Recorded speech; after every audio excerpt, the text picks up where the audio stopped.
The Son of Man did not come to be served, but to serve and to give his life as a ransom for many.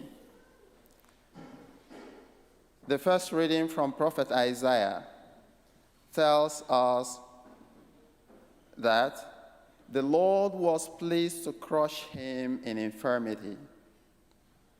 And the last part of it says, because of his affliction, he shall see the light in fullness of days. Through his suffering, my servant shall justify many, and their guilt he shall bear. It brings to us the reality of suffering, which Jesus gave himself into for the sake of humanity. And so sometimes we need to talk about suffering and the reality of suffering in our world. If we see suffering as an object, as an end in itself, it becomes pain. But if we see suffering as a means to an end, it becomes something glorious, like Jesus did. From the beginning, God did not create suffering. God did not make suffering. Suffering is as a result of the human free will and the bad choices that we made from the beginning. And you know, every bad choice, sometimes it is very hard to take responsibility for it. So when Adam made a bad choice, God called him and he said, "Oh no, it is not me, it is this woman." The woman was called. The woman said, "Oh no, it is not me, it is this serpent." And so we tend to trade blames. But if we look at suffering in itself, it has become a reality that has come to be with us. And from the world's beginning, the very first thing that humanity was doing was to alleviate suffering, to exterminate it. And so, a philosopher observed, Aristotle, for instance, said, all men avoid pain. Nobody likes it. Nobody embraces poverty.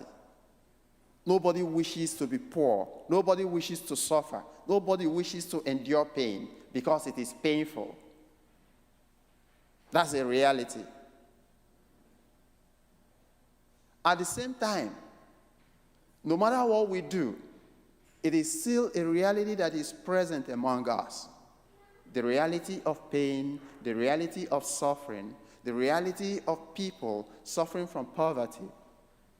It is a reality among us. So, if we run away from it, it doesn't take it away.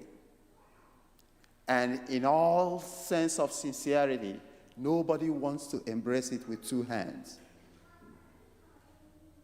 However, suffering becomes very meaningful in a Christian context. And when we see it from the light of Christ, it becomes salvific. It's something that leads to salvation. It becomes something that is a bridge through which we cross over into salvation. And Christ said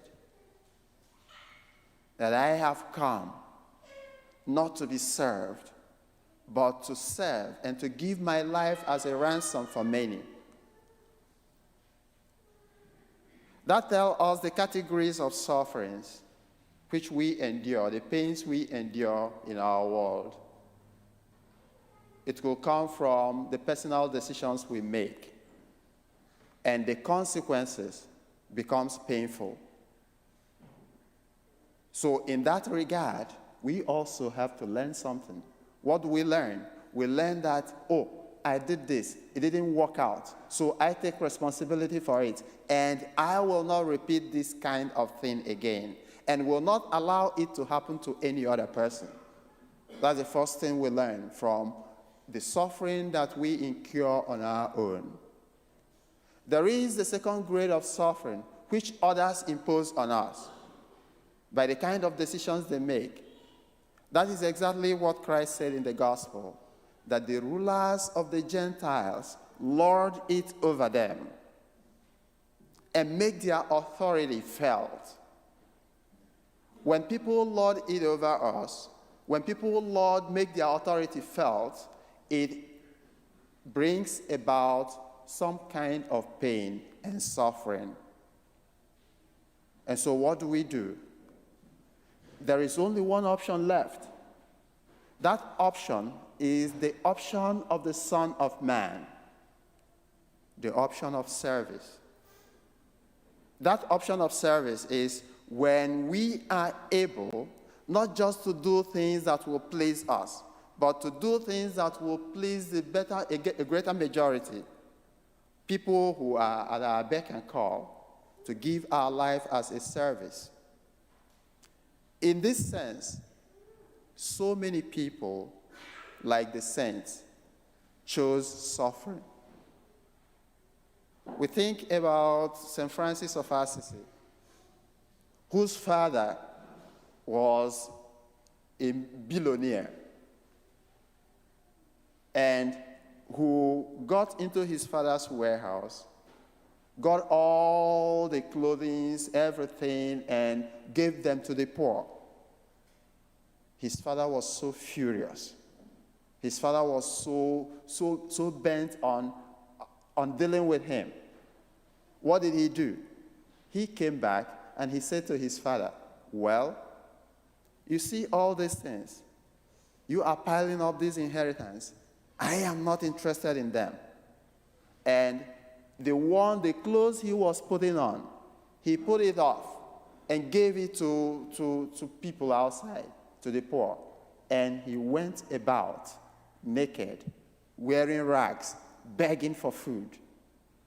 This is a suffering chosen, or we rather call it mortification. He chose this one for the sake of the kingdom, so that so many people, he became a ransom for many, just like Jesus Christ. I think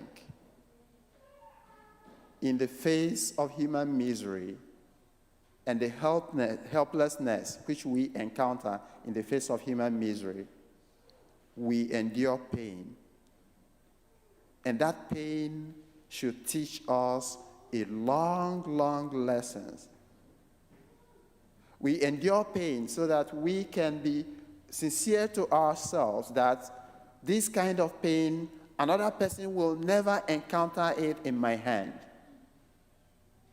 We endure pain sometimes and say, oh, because of this, I offer up this particular pleasure so as to gain this.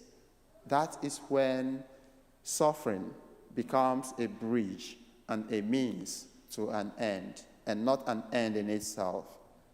When we see suffering as an end in itself, it becomes a pain, and we see it as an obstruction to the pleasure that will give us happiness.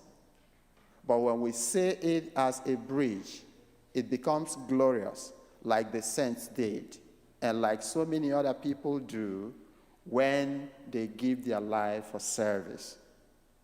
This is what we are called to do. For the Lord said,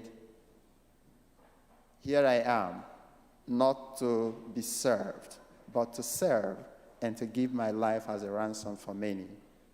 It is a call. It is a call to true discipleship, and we must embrace it. Even as we run away from suffering, we must also give up some pleasure in order to achieve salvation. We ask God to help us in all that we do through Christ our Lord. Amen.